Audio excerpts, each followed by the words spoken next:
If you must blink, do it now.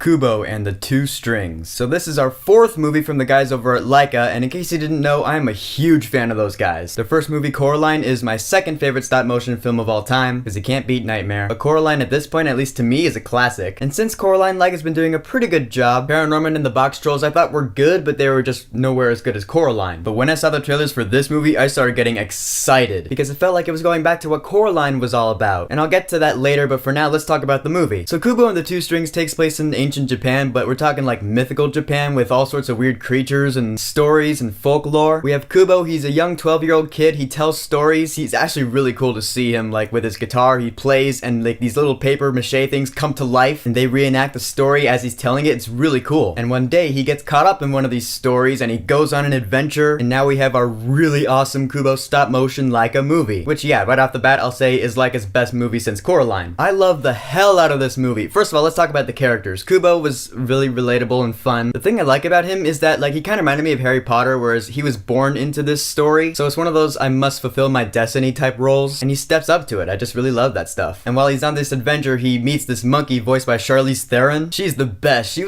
wasn't the comedy relief, but she had the funniest moments in the film because she was really like impatient. It's all about the mission with her. She's like, her first and foremost mission is to protect Kubo. No time for fun and games, come on, you're gonna lose your guard. Whereas on the flip side, we have this beetle man guy voiced by Matthew McConaughey, you know, Mr. Alright. And actually, this guy's the comedy relief. Nothing about Charlize Theron. He's the funny guy.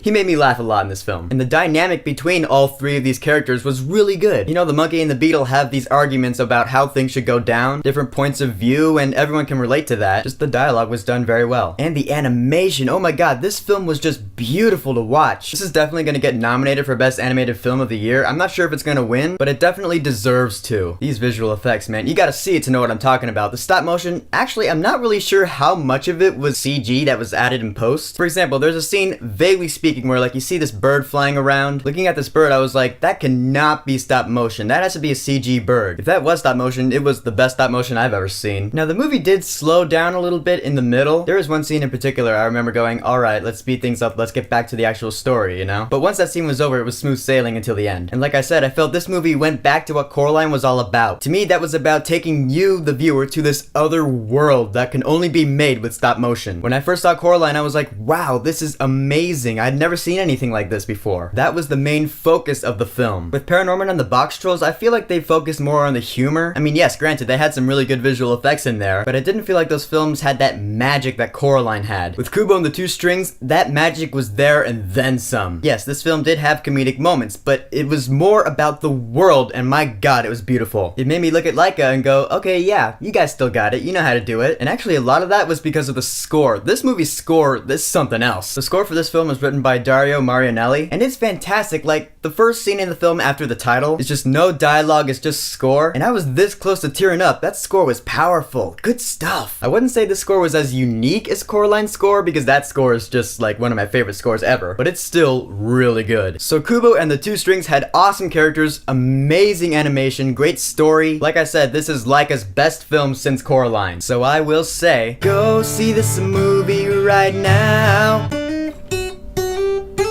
Nice job, you guys over at Laika, and congrats on your 10-year anniversary. Can't wait to see what you do next. So Kubo and the Two Strings, have you seen it? What did you think about it? Whatever you think, go ahead and leave a comment. And don't forget to subscribe.